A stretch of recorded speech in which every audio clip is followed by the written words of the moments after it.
Hello viewers, welcome back in my channel. Prepositions. Prepositions is a part of English grammar. It plays very vital and important role, like salt in food. If you are preparing any recipe, chicken curry, some mutton curry, some dal fry, some vegetable recipe you are preparing, and if you are not putting salt, you are not adding salt, think how taste will be. So it will be like flat taste, nothing, no feeling, no emotion. Like this preposition he, preposition वैसा ही है कि खाने में नमक नहीं रहेगा तो कैसा रहेगा, आप फील करिए, इमेजिन करिए, और यदि नमक रहेगा तो उसका स्वाद और फीलिंग कैसा होगा. तो same it plays very important role in English spoken और इंग्लिश लर्निंग. हिंदी में प्रीपोजिशन की बात करें तो जैसे को, में, से, पर, इन सब से काम चल जाता है. में, हिंदी को, में, से, पर, प्रीपोजिशन से काम चल जाता है. But if you talk in English में प्रीपोजिशन की बात करो तो से के लिए ही बहुत सारे हम लोग यूज़ करते हैं. By, with, since, for and so many. So से बाई से भी से का मतलब होता है, विथ से भी होता है, सिंस से भी होता है, फोर से भी होता है. तो देयर आर सो मेनी, मतलब there are vast difference between Hindi and this English we are discussing here. So what are type of preposition and how you can use it.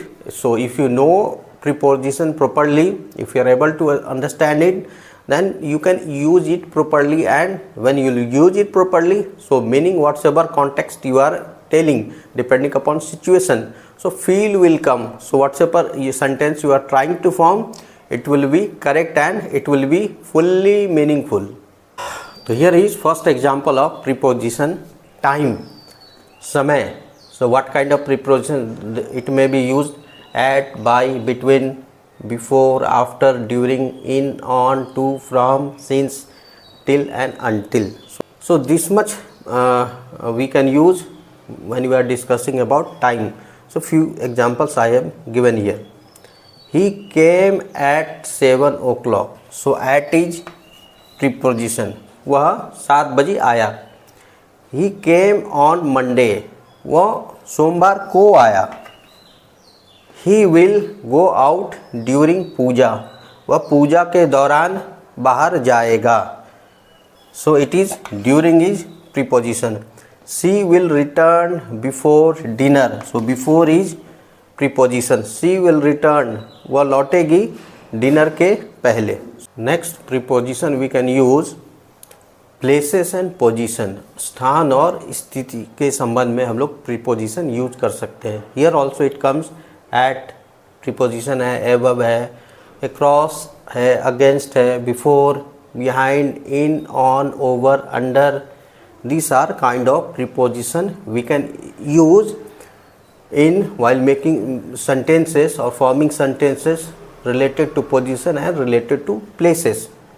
Example is he is in his room. So it indicates place. वह अपने room में है. So in is preposition. There is an umbrella over his head. तो उसके मतलब sir के ऊपर एक छाता है. तो over is preposition. Place a ladder against the wall. Wall के अगेंस्ट में एक सीढ़ी लगाओ. तो against is preposition. He is sitting under a tree. वह पेड़ के नीचे बैठा है. तो under is preposition. So preposition plays very important role. Next is direction. Direction के सेंस में इसमें भी बहुत सारे preposition, above, into, on, to, towards, up and down. Example है while forming sentences related to direction. He is above me on rank. ये मेरे rank के ऊपर है. He fell into river. वो नदी में गिर गया. में, ये में हुआ, ये पर हुआ. में, पर, से, के लिए, ये सारे प्रीपोजिशन है. He is going to a school. वह स्कूल जा रहा है, मतलब स्कूल को जा रहा है। ही फायर्ड ऑन द एनिमी, वो दुश्मन के ऊपर फायर किया। On it is preposition. So all this example shows about, indicates about the direction and how you can use all these prepositions while forming sentences. So I am going to write the preposition here, and one by one I'll give you example also, like in, into, for, since, by, with, towards, under, ever, behind. So like this, so many prepositions we are using while creating sentences. तो उसका मतलब है क्या है वो मैं लिख दूंगा, और उससे एक एक सेंटेंस भी बना के एग्जाम्पल आप लोग के साथ शेयर करूंगा, तो आपको समझने में काफ़ी आसानी होगी। So here I have written prepositions. At का मतलब होता है को, अलग अलग सेंस में यूज हो सकता है ये, मतलब whatsoever I have written it is not exactly the same, you have to use a different situation, you have to use this all preposition. तो here is I have written preposition here. at preposition है, को है, अलग अलग situation में preposition use होते हैं, अलग अलग सिचुएशन के अनुसार उसका मतलब निकल के आता है बाहर, कोई एक मतलब नहीं होता है। ये जितने प्रीपोजिशन लिखे हैं, just for example I have written here meaning and one example I am sharing with you. का मतलब को है, ही केम एट 7 o'clock, वो 7 बजे को आया। बाई का मतलब है से, he will come by 7 o'clock, वो 7 बजे से आएगा। बिटवीन बीच में, he will come between 7 to 9 PM, 7 से 9 बजे के बीच में आएगा।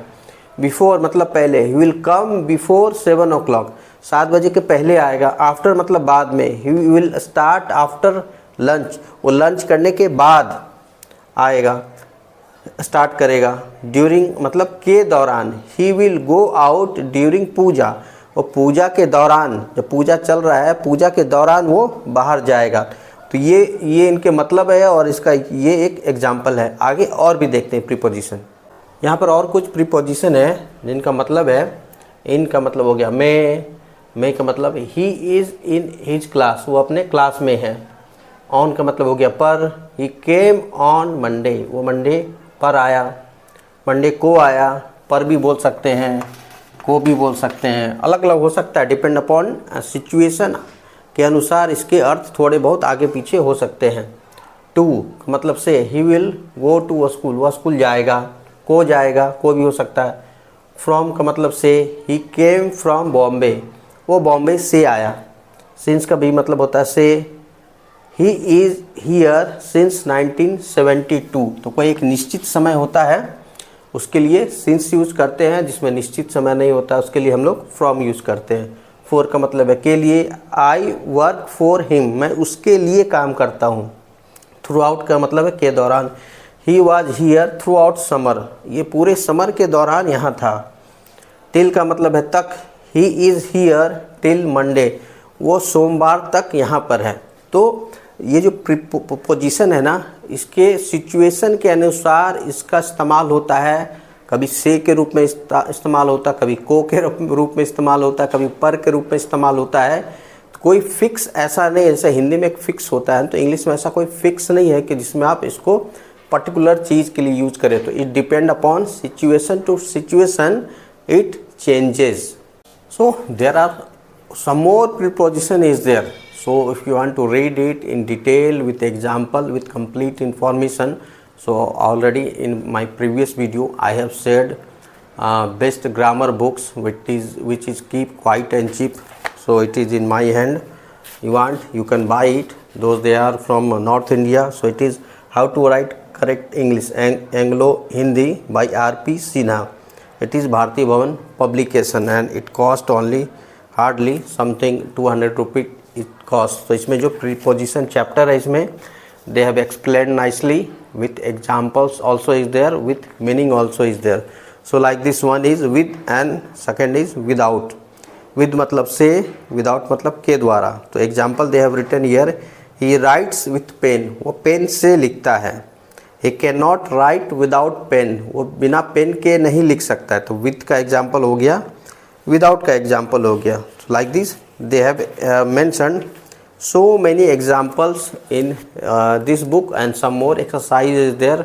So after studying this you can write it, मतलब exercise है हिंदी में, you have to translate in the English, and some English also is there, so that you have to correct it. So those that you want to read it completely, you can go through books. So few examples I have discussed here, and what exactly is prepositions. So it plays very important and vital role while writing English and while speaking fluent and good English.